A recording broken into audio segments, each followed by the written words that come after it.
How much money does the average American really have? Let us skip the fluff and dive straight into the numbers for 2026. You might be surprised to see how you stack up. First up, income. The median household income in America is hovering around $76,000 a year. Now, median means half of households earn more, and half earn less. But this number varies wildly, depending on where you live. A $76,000 income in a major city like New York or San Francisco feels very different from that same income in a smaller town in the Midwest.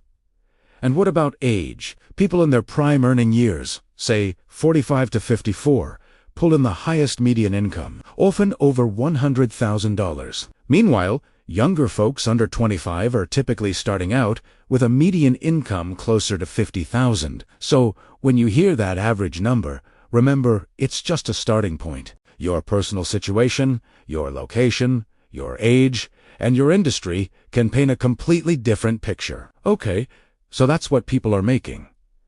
But how much are they actually keeping? Let's talk about savings. This is where things get really interesting. The average personal savings rate is just under 4%. That means for every $100 earned, the average American is only putting away about $4. When you look at the actual bank accounts, the numbers are even more revealing. The median checking account balance is about $3,000. For savings accounts, the median is around $5,000. So, the typical American has roughly $8,000 in easily accessible cash. Now, if an emergency strikes a job loss, a medical bill at $8,000 might not last very long. In fact, many experts recommend having 3 to 6 months of living expenses saved up. For a household spending $4,000 a month, that's $12,000 to $24,000. A recent survey showed that nearly 60% of Americans could uncover a surprise $1,000 expense with their savings. It's a stark reminder of how thin the financial cushion is for many families. Now let's move on to the big one: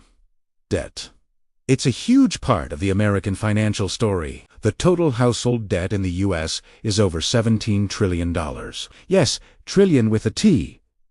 So where is all this debt coming from? The biggest piece of the pie is mortgages. The average mortgage balance is around $244,000. With rising interest rates, these monthly payments have become a significant burden for homeowners. After housing, student loans are the next biggest chunk. The average federal student loan balance is about $37,000 per borrower. With over 43 million Americans holding student debt, it's a nationwide issue that impacts everything from buying a home to starting a family. And we can't forget credit cards. The average credit card balance is over $6,500. With average interest rates on credit cards topping 20%, this high-interest debt can be incredibly difficult to pay off. It's a cycle where making just the minimum payment barely touches the principal, keeping people trapped in debt for years. When you add it all up, mortgages, student loans, auto loans, and credit card debt, the average American is carrying a significant financial load.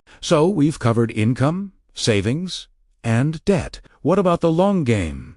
Retirement. How are Americans preparing for their golden years? Let's look at retirement accounts like 401ks and IRAs. The numbers here are heavily influenced by age. For people in their 20s, the median retirement savings is around $15,000. Not a bad start. By the time people reach their 30s, that median grows to about $50,000. In your 40s, it's around $120,000. In your 50s, it hits about $200,000. And for those on the brink of retirement, in their 60s, the median retirement savings is around $230,000. Now, you might hear that and think, wow, $250,000. But let's put that in perspective. Financial advisors often suggest the 4% rule, which means you can safely withdraw 4% of your savings each year in retirement. 4% of $230,000 is just $9,200 a year. That's less than $800 a month. When you add in Social Security, it helps, but for many, it's not enough to maintain their pre-retirement lifestyle. This is why so many people are worried about outliving their savings. The dream of a comfortable retirement is becoming harder to achieve. Let's shift gears and talk about investing beyond retirement accounts.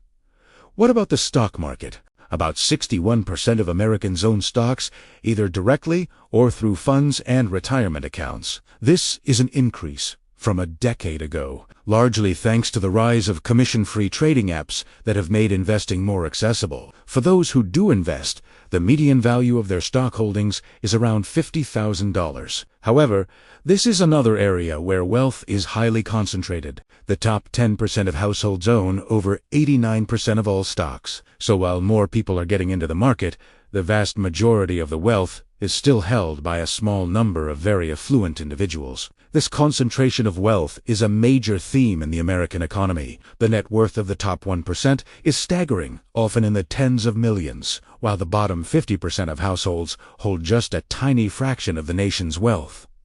So, what does this all mean for you? First, don't get discouraged if your numbers don't match the average. Averages can be misleading. That $70,000 median income includes CEOs and part-time workers. That $200,000-$30,000 retirement balance includes people who started saving at 20 and those who started at 50. Your journey is unique. The key is to understand where you are and to make a plan. Start by tracking your income and expenses.